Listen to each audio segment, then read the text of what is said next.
Les métiers liés à la mer font partie des métiers les plus risqués qui soient. Dans le monde, chaque année, 10% des personnes qui réalisent ces métiers subissent un accident. C'est trop risqué là, c'est chaud la mer. Vous voyez derrière moi. Parmi eux, le métier de marin-pêcheur. Chaque année, on dénombre une trentaine de naufrages dans le monde. Le métier de scaphandrier est également très exposé. La moindre erreur et l'homme sous la mer ne refait jamais surface. Rémi Baranger est marin-pêcheur depuis 30 ans. Son bateau est à Loctudy dans le Finistère. Il connaît bien les risques du métier, mais il a la réputation d'être un marin que rien n'arrête. Pas de panique. On tient le cap. Patrick Bergeron, lui, est scaphandrier depuis 17 ans. Sa vie ne tient littéralement qu'à un fil relié à la surface. Son métier ne lui permet aucune erreur et il le sait. Pourtant, pour rien au monde, on ne pourrait l'empêcher de plonger dans les abîmes. Rémi et Patrick sont deux travailleurs de la mer qui savent qu'à chaque instant, le milieu dans lequel ils travaillent peut les emporter par le fond.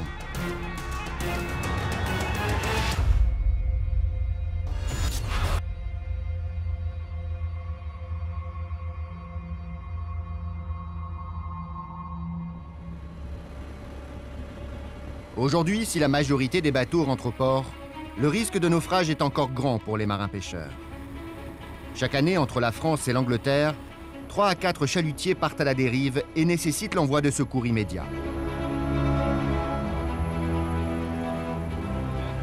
Le tribut donné par les marins-pêcheurs est encore trop lourd. Et chaque année, des décès sont à déplorer. Et Rémi, lui, a toujours réussi à passer au travers des tempêtes. Rémi vient de passer 15 jours sur son bateau, dont la moitié dans la tempête. Quand il est en mer, même par gros temps, il doit pêcher. Ça va être l'heure de virer là, et il fait pas très beau. Et la mer est formée là. Rémi pêche entre l'Angleterre et l'Irlande. Pour s'y rendre, il met 24 heures, donc une fois sur zone, quelle que soit la météo, il passe à l'action. Ouais, alors là, on attend que les panneaux arrivent derrière là. Et je vais me mettre goutte dedans pour que ce soit moins dangereux pour faire la manœuvre. Quand le voyez sera fini de virer, je vais mettre la gomme. On va les gouttes dedans. Voilà, c'est à moi de jouer. La barre à toute. La gomme. Et on va se mettre goutte dedans, sans problème. Bon voilà, allez, c'est reparti. Les creux atteignent 3 mètres et ballottent l'équipage de droite à gauche. Dans l'action, les hommes sont moins vigilants pour leur sécurité. À tout moment, ils peuvent tomber à l'eau ou se prendre une barre d'acier dans la tête. Il n'y a pas vraiment de journée type. Toutes les journées se suivent les unes après les autres. C'est le travail qui commande, c'est les coups de chalut, c'est les traits de pêche qui fait que ça peut être...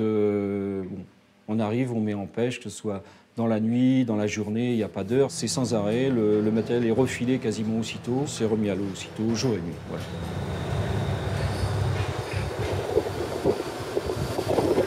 On doit être des seuls en mer en ce moment là. On est assez loin du port, là on est à 24 heures de route, donc on ne peut pas se permettre de... Et puis 24 heures de route, anticiper une tempête sur 24 heures, c'est pas possible. Le 3/4 des accidents en mer, dans les tempêtes, ont été faits comme ça, par les gens qui voulaient rentrer au port. Il y a un moment où il faut se dire non, c'est pas la peine de rentrer au port, tant pis, on est coincé dans la tempête, et ben, on assure maintenant. On limite tous les déplacements à bord, de façon qu'on n'ait pas de... Toute source d'accident est éliminée par... Voilà, don't move. Tout le monde se cache, on ferme tout.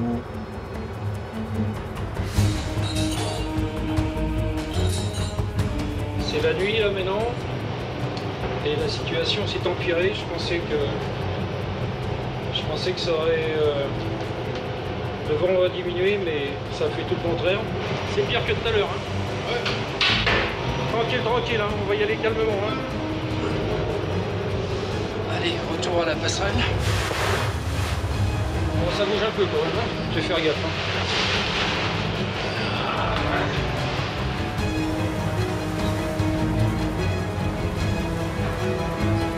C'est trop risqué là, c'est chaud la mer. Ok, allez.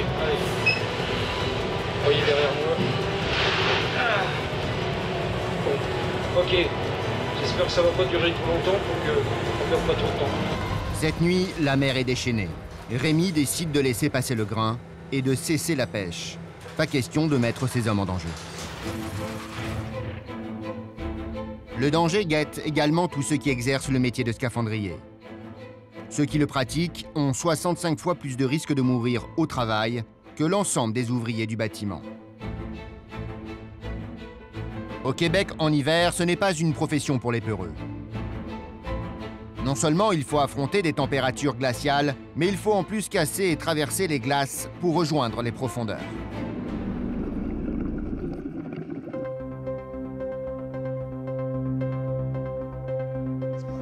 Patrick Bergeron a pourtant choisi d'exercer ce travail. Je sais pas. Ça va dépendre de la semaine, là. Si on réussit à tout fermer, là. Ce matin, il passe un dernier moment en famille avant de rejoindre son équipe de scaphandriers pour partir en mission sous les glaces du golfe du Saint-Laurent, en Gaspésie. Avec l'arrivée des enfants, partir, là, c'est un peu plus compliqué, là, effectivement. Là. Parce que, ben, ça change vite à cet âge-là. Je pars un mois, quand je reviens, là, ça commence à marcher. Si c'est un peu compliqué pour Patrick, ça l'est également pour sa femme de le voir encore repartir. Nous, on est encore très amoureux, là. Fait que c'est sûr que ça fait toujours un petit pincement comme ça. Ça va pas balayer des planchers, fait que c'est sûr que je sais qu'il y a un petit danger derrière, mais j'ai confiance, là, fait que... Sinon, je pourrais pas survivre. Ouais, ça va. On dirait qu'il y a un petit côté de nous comme maman, je pense, qui pense toujours un peu au pire, qui imagine le pire, mais on se dit, bon, ça arrivera pas, ça arrivera pas, ça arrivera pas. Ah! C'est toi l'homme de la maison, là? T'es gentil avec maman? Hein? Regarde-moi là, ouais? Promis? Pour s'entraider et se donner du courage, les conjointes de scaphandriers se sont dotées d'un surnom, les veuves de plongée. On s'appelle les veuves de plongée, là. Je pense que ça prend, c'est ça, je pense qu'il y a un certain degré qu'il faut s'adapter aussi, il faut être compréhensif par rapport à leur travail et leur horaire changeant. OK, les amours, je suis parti, là, c'est vrai. J'étais plus cowboy, plus jeune, c'est certain. J'ai déjà fait du déminage en plongée, là, autrefois. Ben, avec 2 jeunes enfants, c'est sûr que ça passerait plus au conseil, là. Non, non. Je suis déjà semi-monoparentale. J'ai pas envie de devenir complètement monoparentale. Maman, Coco. Ah, maman. Je suis parti, là, c'est vrai. OK? Pratiquement tout le monde sur l'équipe est père de famille. On s'arrange pour revenir à la maison. Maman, Coco. Allez.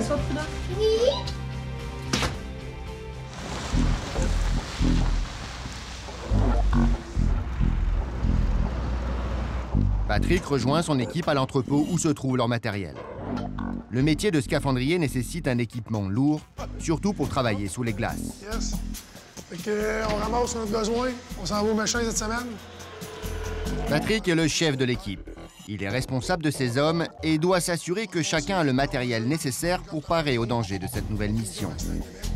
N'oubliez pas de ramasser le rail saut, au cas où que ça brise. Le stock personnel, l'antigel, parce que c'est encore l'hiver, surtout là-bas. 150 ici.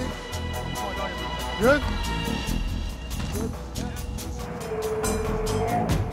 Grue, cage, compresseur, 2 conteneurs remplis d'équipements. Il faut des moyens impressionnants pour que l'homme sous la mer reste en vie. Patrick et son équipe doivent maintenant parcourir les 450 km qui séparent la ville de Québec du port des Méchants. Avec un tel convoi, ils ne parviendront à destination que le soir venu. À la veille d'entreprendre une nouvelle mission, l'équipe de scaphandriers nous raconte ses mésaventures, car aucun plongeur n'y échappe. On connaît tous quelqu'un qui a eu un accident puis qui peut plus faire ce métier-là. Puis pour ces personnes-là là, qui ont eu des accidents puis qui étaient comme en plein dans leur carrière, c'est un gros deuil. Là. Et un accident de plongée peut briser instantanément une vie. On faisait une coulée de béton dans le port de Québec. Je tenais la pompe sur mon épaule. Puis ce qui devait arriver est arrivé. La pompe a donné un coup. Fait qu'en donnant un coup, elle est venue me taper sur le bord du casse. Puis là, c'était mon arrivée d'air principale qui avait été cassée. J'ai gardé les gars, je dis là, on prend le slack, on sort. Puis là, ben, toutes les procédures d'urgence sont tombées en route. Là. Ils ont bien fait ça, les gars. Ils m'ont remonté juste à la bonne vitesse là, pour pas que j'ai de problème de décompression. Là. Non, cette fois-là, ouais, j'étais content d'être avec une gang qui avait de l'expérience, que c'était pas des petits jeunes. Malgré les accidents, un vrai scaphandrier ne recule jamais devant le danger. Qu'est-ce que j'ai fait? Je suis arrivé à la surface, ils m'ont enlevé le casque, ils m'ont mis un autre sur la tête. Je suis replongé.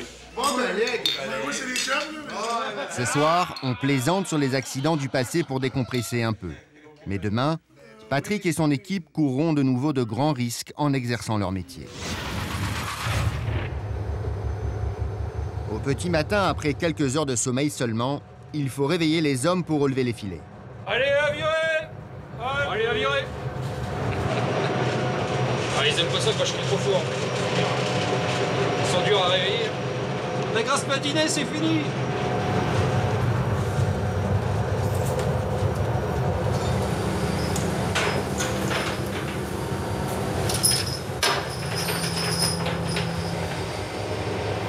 Bon, bah ça y est, le meilleur moment de la marée est arrivé, là. On va virer notre dernier coup de chalut là et on ramasse tout le matériel et on s'en va. On va pas vouloir chômer parce qu'il y a quand même un petit peu de clapot qui va nous freiner là, mais bon, en espérant qu'on n'ait pas un souci sur la route. Nous, on est des chasseurs-cueilleurs, là. La nature, c'est la nature qui commande. Il n'y a rien de garanti, il n'y a rien d'évident. Tant que vous n'avez pas mis en pêche, vous n'avez pas fait un trait, vous ne savez pas réellement qu'est-ce que vous allez trouver. Allez, on va faire gaffe là parce que... faut pas aller dans les cailloux non plus.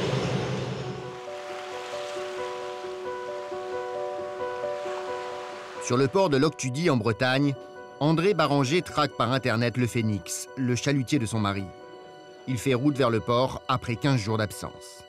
André est rassuré, il est près des côtes bretonnes et rentre sain et sauf après une semaine de grande tempête. C'est la fête quand tu rentres, hein. On aime bien quand même. On fait un bon repas ensemble, sur une bonne bouteille et puis voilà. C'est un métier qui est dangereux et quand il y a des gros événements, tout ça, ça nous fait peur. Hein. On est toujours dans l'attente, dans la crainte. C'est quand même une vie difficile. On est responsable beaucoup à terre à la maison. On ne peut pas toujours leur téléphoner. Quand il y a un problème avec les enfants, c'est à nous de gérer tout, hein, tout seul. Il faut vraiment aimer son mari et être très très patiente. Voilà.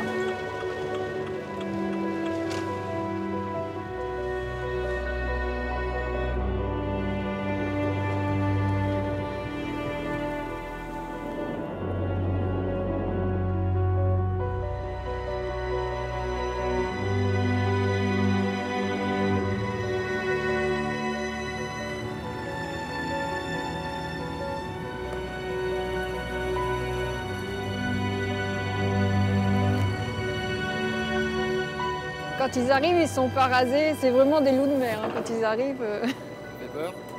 Un petit peu. Mais bon, demain ça ira mieux. Alors? Bonjour chérie. Ça va? Ça va? Mais mon gant va glisser, lâche-moi. À peine le premier baiser échangé, Rémi enchaîne le travail. Il faut préparer le déchargement de 15 jours de pêche. Il n'a même pas le temps de récupérer. Ça bouge plus d'un coup. C'est bizarre. C'est comme ça qu'on entend.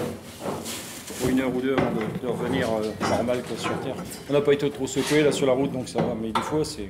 Il faut un certain moment avant de revenir. La nuit tombée, il est temps de faire une petite pause. Enfin, un moment privilégié. C'est mon petit péché mignon, ça. Je profite d'arriver à terre pour manger des huîtres, parce que ça, on n'en mange pas. Et moi, j'aime beaucoup les huîtres, ça, c'est bon. Mon petit péché mignon, ça, quand je suis à terre, j'adore. En plus, on est dimanche, là, c'est bien. De toute façon, nous, quand on est à terre, c'est tous les jours dimanche. Hein. Voilà. Voilà, Zou. Allez. Bon, allez, santé, alors. Hein. En espérant qu'on fasse une bonne vente demain. Hein. Bonne vente demain, voilà. La pêche, c'est mieux quand on a bien pêché, mais bon, l'essentiel, c'est de ramener tout le monde et le bateau, hein, ça, c'est clair. Hein. Une sortie réussie, c'est une sortie sans accident. Hein. Ça fait plaisir? Ouais, super. Hein. Ouais. T'as vu, je pense à toi. Hein. Très bien. Très, très bien. Très vite, c'est l'heure du déchargement. Des hommes du port viennent prêter main forte à Rémi et à son équipage. Les hommes sont exténués et un renfort tout frais est indispensable pour éviter tout risque d'accident. T'as pas de bonnet, chef? T'as pas un bonnet pour mettre sur ta tête, non? Parce que normalement, le casque est obligatoire. Hein. Il y a toujours le risque de se prendre quelque chose sur la tête, hein. Parce que l'accident, il arrive toujours quand on s'y attend pas. Boum! Morue, lotte, le poisson a été bien présent durant cette marée. Mais c'est surtout la raie qui lui a permis de remplir ses cales. Un poisson pas très cher, mais la quantité est là.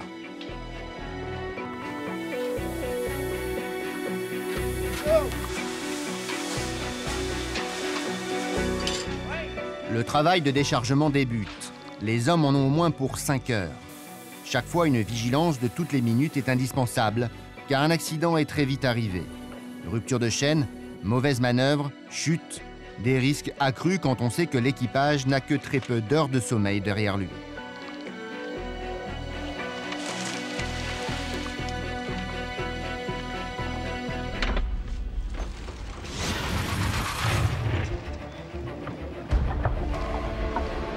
Lorsqu'on est scaphandrier, les accidents auxquels on fait face pardonnent rarement. Hypothermie, asphyxie, accidents de dépressurisation, électrocution, brûlure sont malheureusement très fréquents.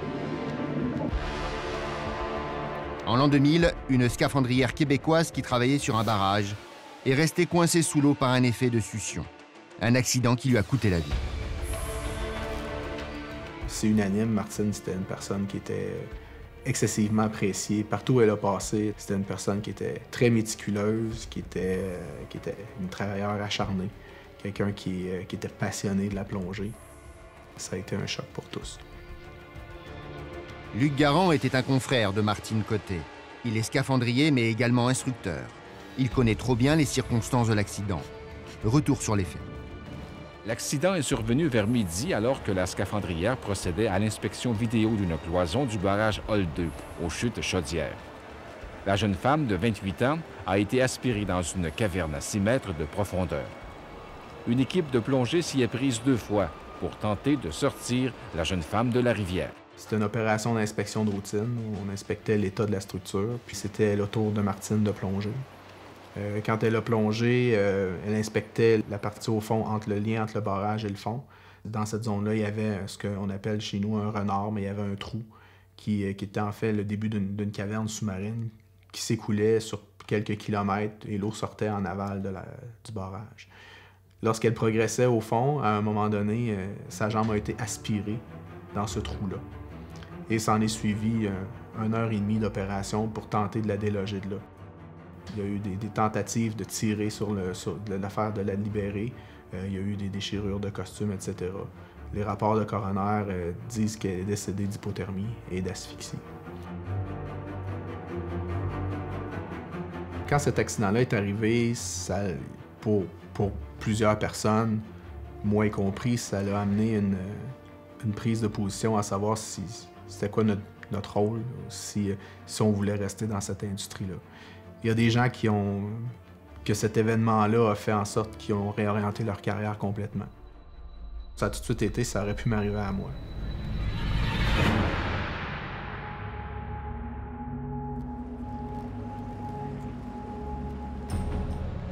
Aujourd'hui, on s'en va inspecter les écluses de la voie maritime du Saint-Laurent à Saint-Lambert sur la rive sud de Montréal. Donc, on s'en va voir ce qui est sous l'eau, les éléments de structure, s'assurer que tout est en bon état. Les structures des écluses, on a des portes, des systèmes hydrauliques qui ouvrent et qui ferment les portes. Au fond de l'eau, il y a des vannes aussi qui permettent de faire entrer puis de faire évacuer l'eau de l'écluse pour ajuster le niveau. Si, par exemple, il y avait un opérateur qui activait une de ces vannes-là, bien, du côté où on va être aujourd'hui, c'est-à-dire en aval, ça pourrait créer un fort courant qui pourrait m'entraîner. Si j'étais en amont de la structure, donc en haut, bien, il pourrait avoir encore une fois le courant, sauf que cette fois-là, le courant m'entraînerait à l'intérieur de la vanne. Donc, je pourrais me faire aspirer puis rester pris là.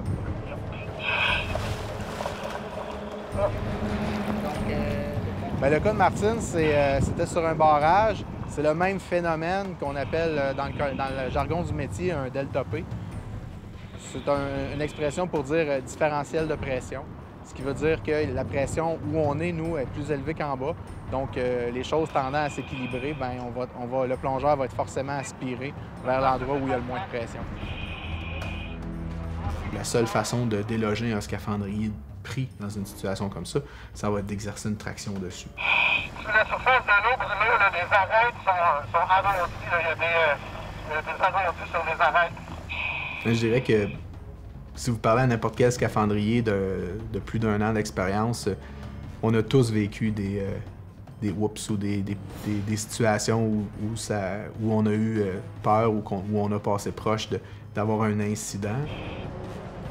Le premier, il y a eu des situations, par exemple, lors d'opérations d'oxycoupage où j'ai été électrocuté. Des situations où on manque d'air, où l'appareil à eau chaude arrête de fonctionner. Donc on a tous vécu une panoplie de situations qui font en sorte que oui, on est quand même conscient du risque qu'on subit ou auquel on est exposé à tous les jours. Puis je pense qu'il y a un niveau d'attention supplémentaire qui est porté à ce niveau-là. Mais oui, on a tous nos petits fantômes. Malgré toutes les mesures de sécurité, il y a en moyenne 42 scaphandriers dans le monde qui décèdent chaque année en exerçant leur métier.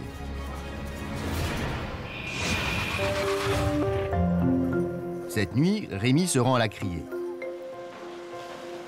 Il reconnaît Albert, un ancien marin-pêcheur aujourd'hui à la retraite, mais qui ne peut s'empêcher d'assister au déchargement de chaque marée. Les risques du métier, il les connaît mieux que tout le monde. Combien d'années de carrière? 47 mois. Le champion du port de l'Oc, tu dis? Oh oui, doucement. Hein. Mais on n'a pas le temps d'avoir peur. Pas le temps d'avoir peur? Non, on n'a pas le temps, on n'y pense pas. Après? Et encore? Ouais. J'ai eu chaud un jour, alors, le jour de mes 41 ans. Le bateau était à la verticale. Mais j'avais pas eu peur. J'avais pas eu le temps de penser. Oui, quand j'étais jeune, là, au Guilvinec, il y avait tous les hivers, il y avait 2-3 bateaux qui passaient. Hein. C'est-à-dire qui partaient? Eh bien, il revenait pas, quoi, c'est tout. Rémi, lui, il sait pas comment le temps. Le temps est toujours beau sur lui, même s'il y a tempête.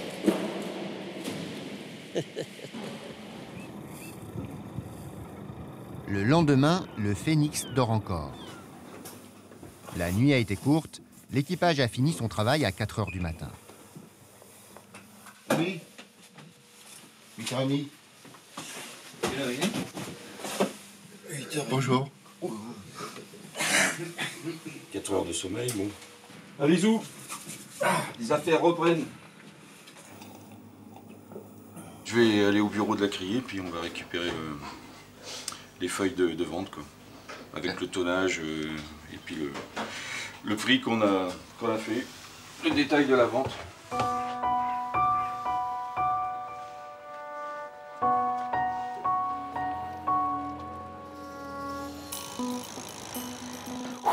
L'heure de vérité. Bonjour Alain, ça va? Ça va. Tu vas bien? Pour être rentable, Rémi doit rentrer 50 000 € de chiffre d'affaires pour chaque marée. L'heure de vérité? Ouais, on n'a pas d'invendu, c'est déjà beaucoup. Ah, je m'attendais un petit peu mieux quand même, hein, tu vois. Ouais. Bon, 41 000 €, ouais, ça va. Faut pas pleurer de trop non plus, hein, c'est pas mal. Allez, salut, prochain tour, hein. Rémi, c'est pas 41 000 € que t'as fait? Ah bon? Non, c'est tort. Bah ouais, tu m'étonnes. 63 000 €. Pour ça, j'étais étonné que tu tiennes ces propos-là. Je me suis dit, c'est pas trop mal quand même.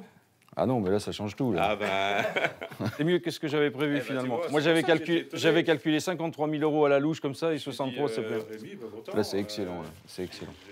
Avec la fatigue, Rémi s'est mélangé les pinceaux entre francs et euros. Mais heureusement, tout va bien. Un peu plus tard, en fin d'après-midi, Rémi attend la visite d'un compagnon de première importance.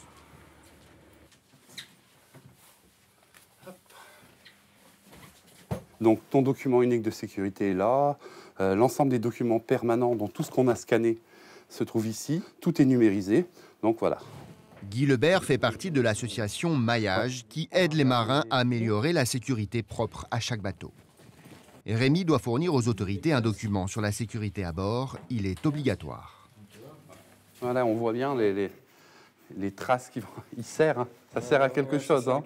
Ah. Systématiquement, quand ils vont derrière, VFI et casque. Voilà. Ça, c'est de toute façon, si le gars il l'a pas, il y va pas. Voilà, donc là, on est dans la zone principale de travail. donc celle où la vigilance est au maximum, hein, puisqu'on a des câbles, des chaînes, on a des objets en mouvement, on est au plus proche de la mer. Là, on a une protection. Déjà, on peut se rattraper avec ici quand ça bouge et ça évite d'aller se projeter dans les treuils, là, qui c'est quand même un engin dangereux. Là, Alors, on a des câbles en mouvement. C'est forcément dangereux. Des câbles qui peuvent être sous tension. On a des chaînes. Alors, beaucoup de bruit aussi. C'est important pour les marins de bien se repérer entre eux, d'avoir des moyens de communication simples. Et chaque action de pêche est un moment où chacun doit être attentif au moindre mouvement, à faire attention à soi et à faire attention aux autres aussi. C'est le matin au Québec. Sous un vent glacial, Patrick et ses hommes arrivent au port fédéral des Méchants. Ils devront installer un système anti-corrosion sur les parois sous-marines du quai que l'eau salée détériore rapidement. Car à cet endroit, le golfe du Saint-Laurent prend des allures de mer et aujourd'hui, des allures de pôle Nord.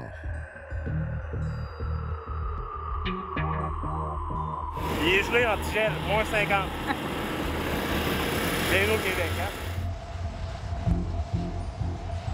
Avant de pouvoir faire quoi que ce soit, les scaphandriers devront tenter de se frayer un chemin à travers les glaces. On essaie de défoncer le couvert de glace, sur un accès à l'eau. Là, on a de passer à travers tout ça. Si la glace ne cède pas, impossible de plonger. Si elle ne cède qu'à moitié, les plongeurs peuvent se retrouver piégés dans l'eau glacée. Et le froid à la surface ne facilite pas les choses. Le matériel souffre beaucoup.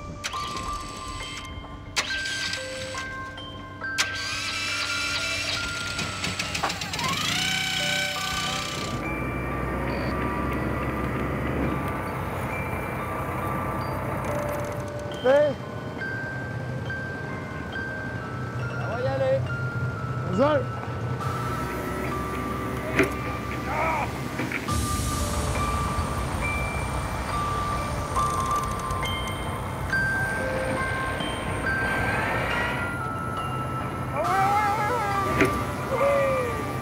Enfin, la glace se brise. Patrick pourra plonger.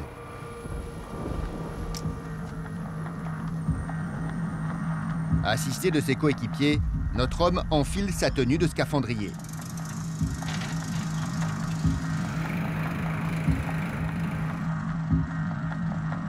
On abaisse la cage, mais il y a un problème.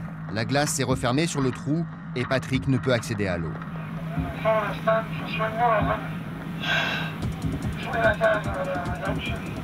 On soigne la cage à sa gauche. Soigne encore un peu, soigne. Je suis pas malade, plus caché, on est au match. Bon, on va aller chercher encore une petite affaire. Oui, je peux pas tenter plus à gauche. Je peux pas vraiment faire plus comme down. C'est vraiment là pour un moment comme ça. Je suis bonne chance. Ok. Stop. On y va en descendant. Ce n'est pas tant pour accéder à l'eau que Patrick s'inquiète, mais plutôt pour s'assurer qu'il pourra en ressortir. Si la glace se reforme, la cage ne pourra plus émerger et les scaphandriers seront prisonniers. Pourtant, dès l'entrée dans l'eau, les choses se compliquent, l'accès est difficile.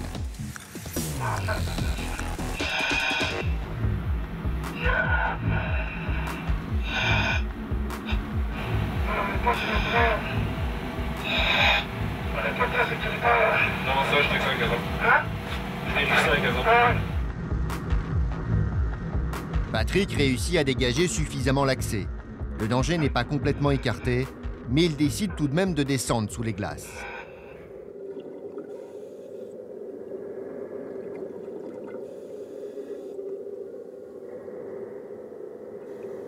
Sous l'eau, le scaphandrier se retrouve dans un tout autre monde. Un univers empreint de sérénité qui semble inoffensif. Mais plusieurs dangers guettent pourtant Patrick.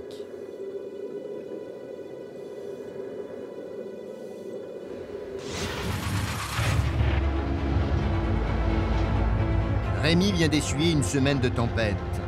L'année dernière, à la même période, elle a été d'une violence terrible et a causé le naufrage d'un chalutier français. On La force du vent est telle que ça vous cisaille entièrement les crêtes des vagues qui sont déjà formées, ça met tout à plat.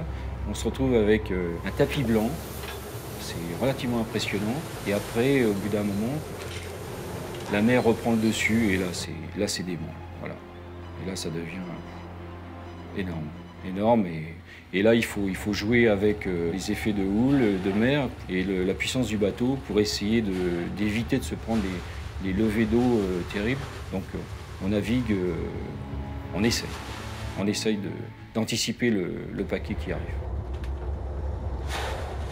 Dans le milieu de l'après-midi, et j'avais qu'une peur, c'est que ça continue la nuit. À la tombée de la nuit, ça a molli un peu, heureusement, parce que alors la nuit c'est terrible, quoi. La nuit, vous les voyez pas arriver, les paquets. Vous les prenez billes en tête, là, et là, déjà, c'est pas facile, alors là, ça devient dément. D'abord, il était le seul en mer, et la tempête était vraiment très forte. Hein. Là, c'était... Et la famille m'appelait, les enfants étaient inquiets. Ça a été dur, oui, ça a été difficile. J'aime pas qu'ils prennent des risques quand même. Hein. Pas de panique, on tient le cap.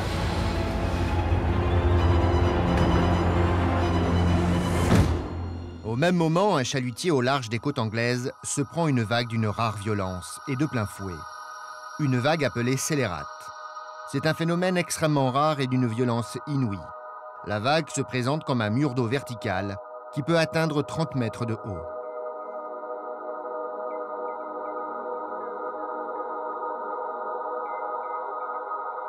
Pierre-Marie était le capitaine de ce navire, le Sillon. Il a subi un naufrage qui aurait pu lui coûter la vie. On était parti quelques jours avant pour une campagne de pêche d'une semaine. Il faisait mauvais temps déjà depuis 2 ou 3 semaines. Et dans la nuit du vendredi au samedi, là, le temps s'est aggravé. Donc j'avais pris décision d'arrêter de pêcher. De façon à rester en cap en attendant que le mauvais temps se calme pour mettre mon équipage et mon bateau en sécurité.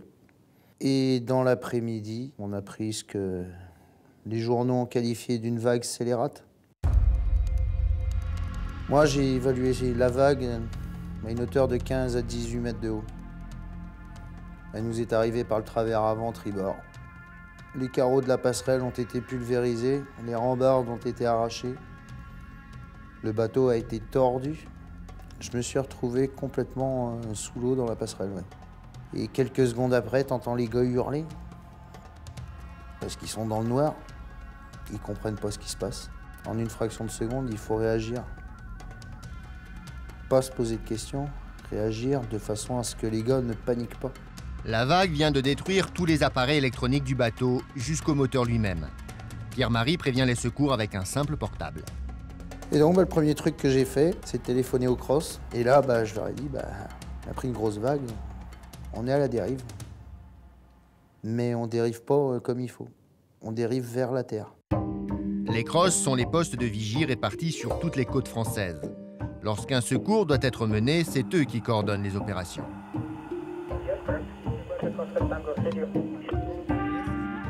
La pêche représente à peu près 15% des opérations de recherche et de sauvetage. Comme la pêche est un métier très dangereux, on a à peu près une 50aine d'accidents graves par an. Quand j'entends grave, c'est qui implique un ou plusieurs marins pêcheurs directement en danger. Donc c'est essentiellement des opérations d'aide médicale en mer, des naufrages de navires de pêche et plus rarement des hommes à la mer. Cross Corsen, les opérations, bonjour. Grâce au cross, les secours vont être déclenchés pour le sauvetage de Pierre-Marie. Ils vont prévenir les gardes-côtes anglais de la Royal Navy. Bon, merci, restez bien sur place, je vous rappelle si on a besoin de plus d'informations. Il a fallu dire à 5 pères de famille de sauter à l'eau pour sauver leur peau, de vouloir aller en mer pour gagner sa vie et de se retrouver être obligé de sauter à l'eau comme ça et tout, c'est des images qui restent gravées à jamais. Quand il est arrivé mon tour de sauter à l'eau, j'ai eu peur. Très peur. Pierre-Marie saute à l'eau le dernier avec sa combinaison de survie pour être élitreillé. Mais l'hélicoptère s'en va. Trop chargé, il ne peut plus prendre de victimes. Et là, tu regardes ça et tu te dis, je vais pas crever quand même pour ça, pour 247 tonnes de ferraille. Tu essayes de te débattre comme tu peux, tu hurles comme tu peux dans l'eau. Et là, tu es impuissant. Et puis sans cesse, tu as cette idée, pourquoi je suis resté là? Pourquoi je suis là? Mais quand ça fait de longues minutes que tu es dans l'eau à te débattre, dans une combinaison de survie qui t'étrangle, bah, tu n'as plus qu'une seule envie après, c'est d'ouvrir la combinaison de survie, qu'elle se remplisse d'eau et que ce soit fini. Quand le canot de sauvetage est arrivé pour me récupérer, c'est ce que j'étais en train d'essayer de faire. C'est très difficile de repartir et de dormir avec ces souvenirs-là.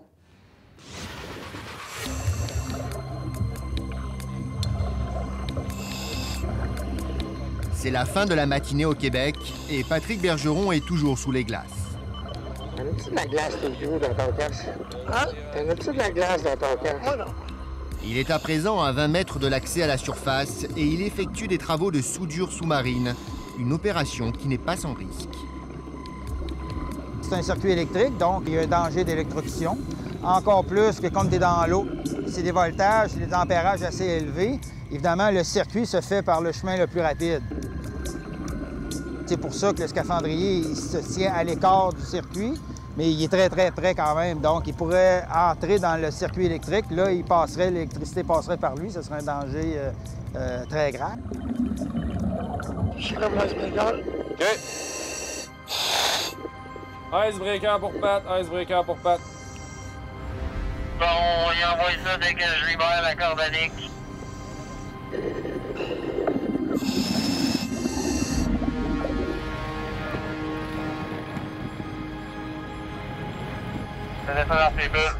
Pat, dans tes bulles. Envoyer dans les bulles signifie faire parvenir quelque chose dans la zone juste au-dessus du casque du scaphandrier.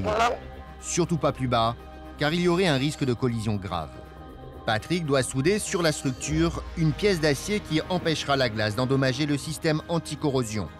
Mais la pièce qui doit venir dans ces bulles passe à un cheveu de sa tête et manque de provoquer un accident. C'est ça, je parle. Ça, je veux pas ça. Là, t'es correct, là? Je veux pas ça. Je veux pas ça, ça tête, man. Bon, écoute, ça a été passé. Regarde, man. Regarde, je vais le prendre, là. Ce simple bout d'acier pourrait très bien sectionner l'arrivée d'air ou d'eau chaude, mettre le plongeur en grave danger et engendrer une sortie d'urgence.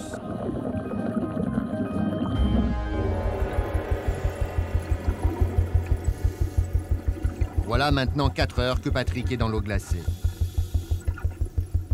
Demeurer sous les glaces trop longtemps peut provoquer un accident de décompression, appelé aussi la maladie du plongeur. Sous la pression de l'eau, les gaz contenus dans le sang peuvent générer des bulles d'air et causer des dommages irréversibles. Notre scaphandrier doit être vigilant et ressortir de l'eau sans délai, si la glace le permet. Mais malheureusement, elle s'est refermée. Hop, c'est bon, j'essaie-moi. Stop. Ok, on va monter tranquillement. On y va monter sur la cage.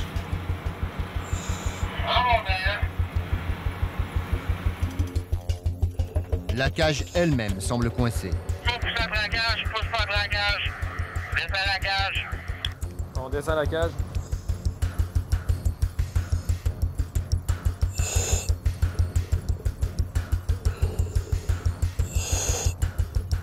Par chance, la glace se brise.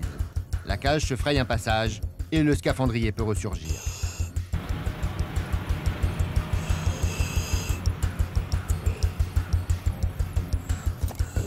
Bravo, Patrick! Belle-tu plongée, ça? Belle-tu plongée, ça? Bon.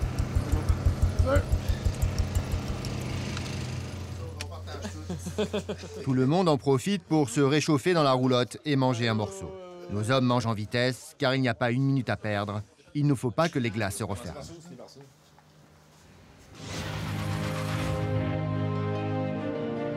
Pierre-Marie, après son naufrage, a décidé de relever la tête et d'embarquer de nouveau. Sur le port de Saint-Malo, Pierre-Marie rentre de 24 heures de marée. Il est aujourd'hui simple matelot sur un chalutier pour la pêche côtière. Pour lui, c'est un passage obligé pour réapprendre à avoir confiance, après son traumatisme toujours bien présent.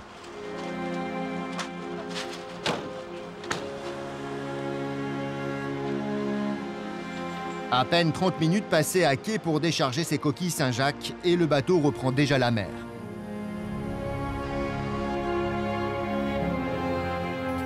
L'équipage n'a dormi que quelques heures cette nuit. Mais pas question d'aller dormir tout de suite. Il faut avant tout remettre le matériel de pêche en état. Que les dents sont mortes là. À force de racler le fond, bah du coup, bah elles s'usent quoi.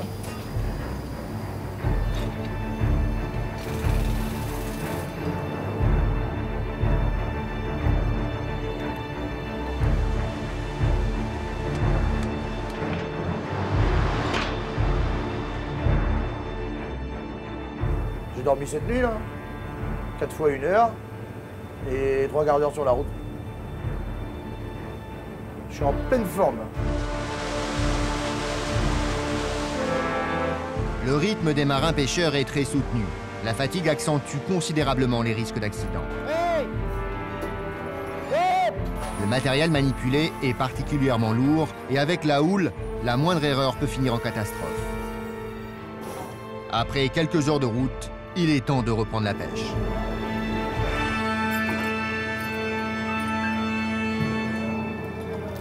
Hop, remettre en pêche, ça va vite. Maintenant, dans 1 heure, ça reprend. Là, je vais aller me coucher. Là. Pas beaucoup dormi cette nuit, donc quand même se reposer parce que c'est quand même assez physique. Go, allez, c'est bien.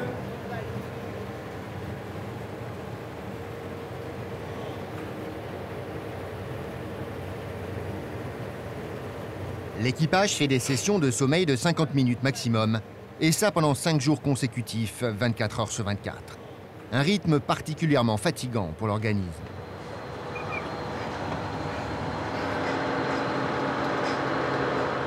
Ça va, pas trop dur?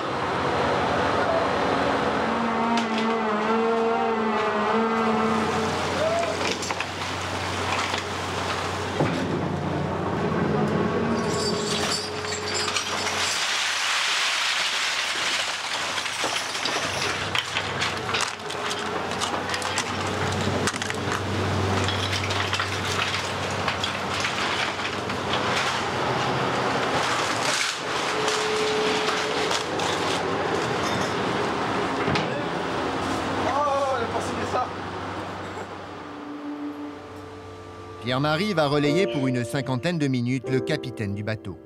Un poste qu'il connaît bien, mais qui aujourd'hui lui fait encore froid dans le dos.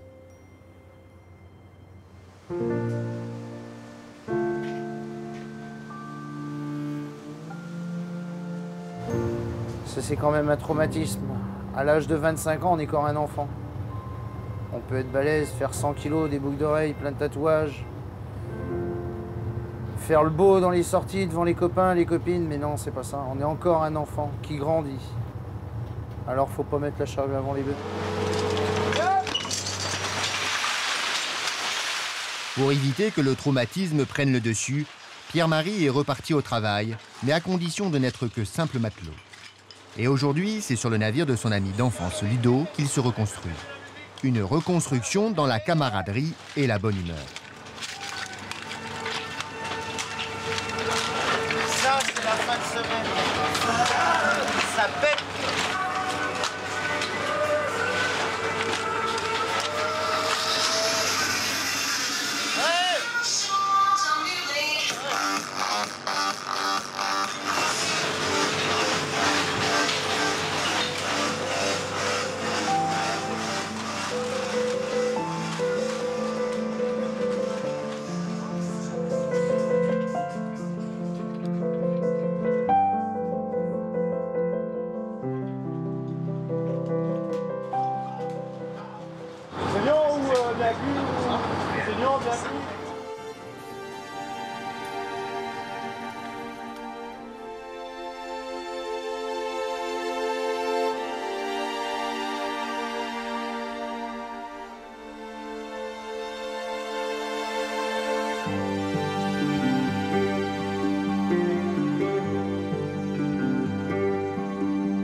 Pierre-Marie réapprend à vivre jour après jour.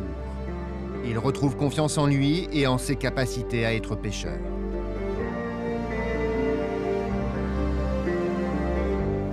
La femme avec qui je partage ma vie à l'heure actuelle, je pense que ce sera la personne qui me fera oublier tout ça. Et qui me fera aller de l'avant, ouais.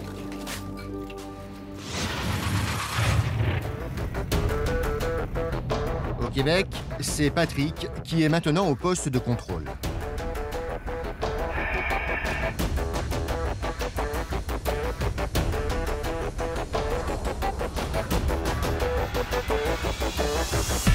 Le casque de scaphandrier est orné d'une énorme tresse de câbles qui relie Gabriel à Patrick. On avait ça l'ombilical. Le ombilical d'un bébé, c'est la même chose. Ça, c'est ta ligne de vie. Les autres, tout passe par là. Les communications, l'air, le système vidéo, une corde en plus qui est rachète après l'arnais. C'est pour X raison que je ramène le plongeur d'urgence. La corde, elle va rester dans la ligne de traction, si tu veux. Sans se briser. Il y a à présent 2 plongeurs sous l'eau.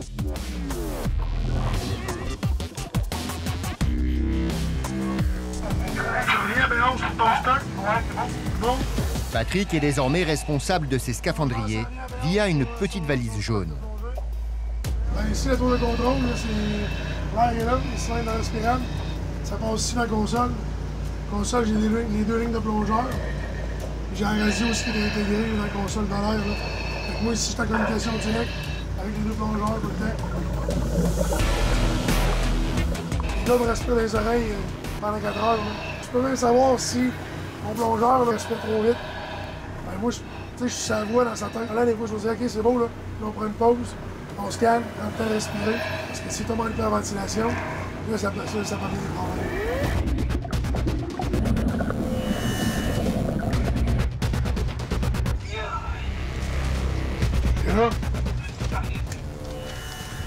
Un lien de confiance solide unit Patrick à son équipe. C'est sûr qu'il y a un lien.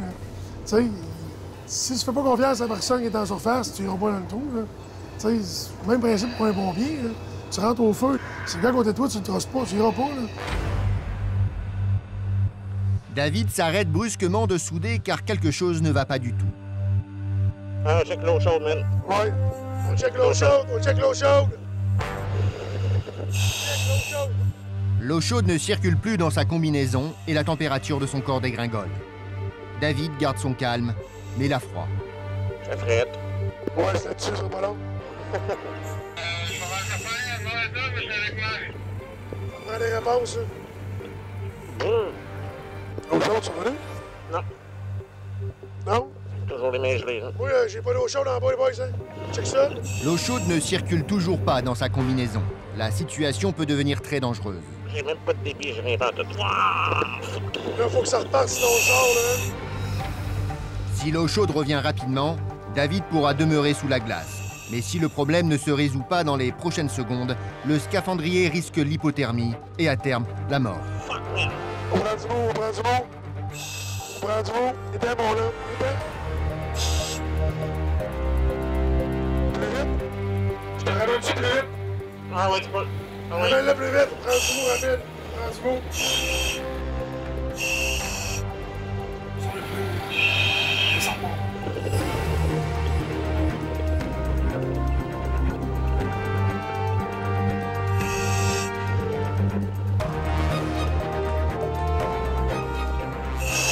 C'est pas plus slack. On stop, on a un visuel sur la cage. David a son corps tout engourdi. Mais malgré son handicap, il doit à tout prix se hisser dans la cage. Je suis en cage. Viens dans la cage, on y va en montant. En montant? En montant, en montant. En montant, en montant. Heureusement, l'accès à la surface est dégagé et David est remonté sans délai. Mais il est complètement gelé et il fait toujours près de moins 40 degrés à la surface.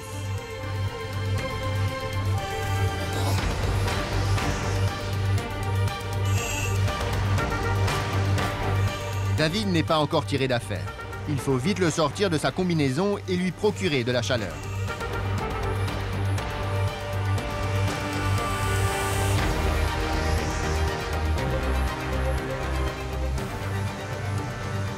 Là, il était rendu peut-être à 100-125 pieds de rentrer à l'eau. Puis, là, à un moment donné, la machine au chaud de l'arrêter. Lui, il est dans l'eau glacée. Lui, il peut geler, là. Lui, il a gelé, de toute façon. On s'entend. Il faut qu'il commence à revenir avant le pet de bouger, là, parce que là, ils auront un problème. Je te dirais que c'est quasiment bon que ça arrive de temps en temps. Les gars restent alertes.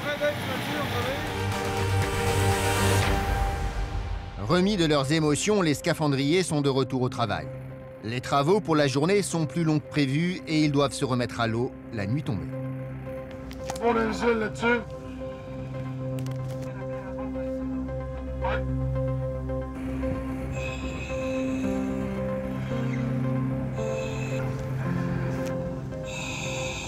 Good job, man. On a fermé la section B.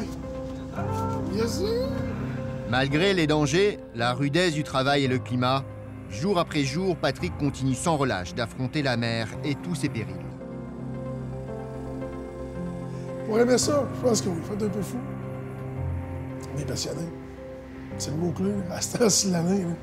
Conditions hivernales, comme on dit au Québec, il faut que tu sois passionné. Si t'as pas de passion, là, tu t'en vas à la maison au chaud, là, et mes pieds sur le pouf.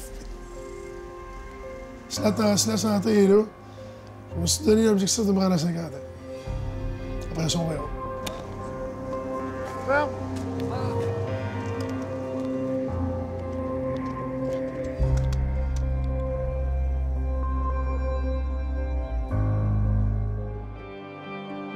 Les marins pêcheurs, comme les scaphandriers, savent que chaque jour qui passe sans encombre est un jour de plus gagné. Ils font des métiers considérés comme parmi les plus dangereux, mais ils le font avec passion. Ils ne doivent pas trop penser au danger et se rappeler sans cesse que quelqu'un les attend à la maison. C'est surtout ça qui les fait tenir.